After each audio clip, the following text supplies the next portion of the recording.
Knee replacement surgery తర్వాత infection వచ్చే chances ఉంటాయా? 300 అబోవ్, 400 అబోవ్, 500 అబోవ్ ఉన్న వాళ్ళని అన్‌కంట్రోల్డ్ డయాబెటిక్స్ అంటాము.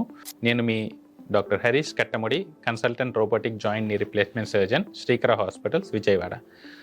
మనకి నీ రీప్లేస్మెంట్ అనేది ఆల్మోస్ట్ 90% 60 అబోవ్ ఇయర్స్ వాళ్ళకే చేస్తామండి. సో 60 అబోవ్ అంటే ఆల్మోస్ట్ అందరికీ 90% పీపుల్కి బీపీ, షుగర్, థైరాయిడ్ ఏదో ఒకటి ఉండే ఛాన్సెస్ ఉంటాయి.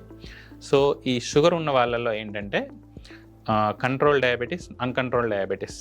డయాబెటిక్ మెడిసిన్ వాడడం వల్ల షుగర్స్ కంట్రోల్లోనే ఉండే వాళ్ళని కంట్రోల్ డయాబెటీస్ అంటాము. అన్‌కంట్రోల్డ్ డయాబెటీస్, మనం ఎంత షుగర్స్ మెడిసిన్ వాడినా, ట్యాబ్లెట్స్ కానీ ఇన్సులిన్ చేసినా కానీ షుగర్ లెవెల్స్ ఎక్కువగా ఉంటాయి. For suppose 300 above, 400 above, 500 above ఉన్న వాళ్ళని అన్‌కంట్రోల్డ్ డయాబెటిక్స్ అంటాము.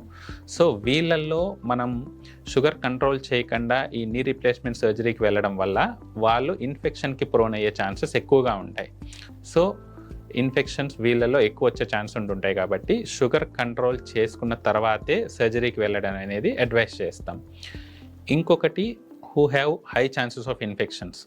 బాడీలో ఎక్కడైనా కానీ మానకుండా ఉండే పుండ్లు, ఇన్ఫెక్టెడ్ వూండ్స్ ఉన్న వాళ్ళలో కూడా ఏదర్ కాళ్ళ మీద కానీ ఇంకెక్కడన్నా బాడీలో, లేదంటే పుచ్చిపోయిన పళ్ళు ఉన్న వాళ్ళు కానీ, సో వీళ్ళల్లో ఏంటంటే రీప్లేస్మెంట్ సర్జరీ చేసిన తర్వాత ఆ బాడీలో ఉండే ఇన్ఫెక్షన్ బ్లడ్ ద్వారా మనం ఏదైతే ఇంప్లాంట్ వేసామో అక్కడికి ట్రావెల్ చేసే ఛాన్సెస్ ఉంటాయి.